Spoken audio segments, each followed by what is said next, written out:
شروع اللہ کا نام لے کر جو بڑا مہربان نہایت رحم والا ہے۔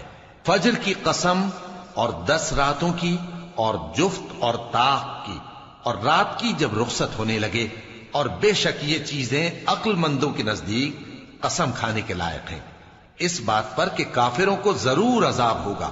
کیا تم نے نہیں دیکھا کہ تمہارے پروردگار نے قوم عاد کے ساتھ کیا کیا، جو ارم کہلاتے تھے، دراز قد مانند ستونوں کے، کہ تمام ملک میں ایسے پیدا نہیں ہوئے تھے؟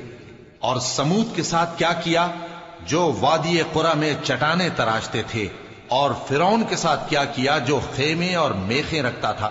یہ لوگ ملکوں میں سرکش ہو رہے تھے، پس ان میں بہت سی خرابیاں کرتے تھے، تو تمہارے پروردگار نے ان پر عذاب کا کوڑا برسا دیا۔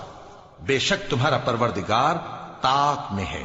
مگر انسان عجیب مخلوق ہے کہ جب اس کا پروردگار اس کو آزماتا ہے کہ اسے عزت دیتا اور نعمت بخشتا ہے تو کہتا ہے کہ میرے پروردگار نے مجھے عزت بخشی، اور جب دوسری طرح آزماتا ہے کہ اس پر روزی تنگ کر دیتا ہے تو کہتا ہے کہ میرے پروردگار نے مجھے ذلیل کیا۔ یوں نہیں، بلکہ تم لوگ یتیم کی خاطر نہیں کرتے اور نہ مسکین کو کھانا کھلانے کی ترغیب دیتے ہو، اور میراث کے مال کو سمیٹ کر کھا جاتے ہو، اور مال کو بہت ہی عزیز رکھتے ہو۔ یوں نہیں، جب زمین کوٹ کوٹ کر برابر کر دی جائے گی اور تمہارا پروردگار جلوہ فرما ہوگا اور فرشتے قطار در قطار آ جائیں گے اور دوزخ اس دن سامنے لائی جائے گی، تو انسان اس دن سوچے گا، مگر اب سوچنے سے اسے فائدہ کہاں مل سکے گا؟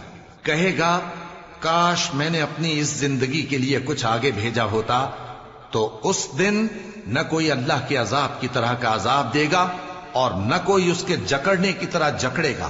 اے اطمینان والی جان، اپنے پروردگار کی طرف لوٹ چل، تو اس سے راضی، وہ تجھ سے راضی، سو تو میرے خاص بندوں میں شامل ہو جا اور میری بہشت میں داخل ہو جا۔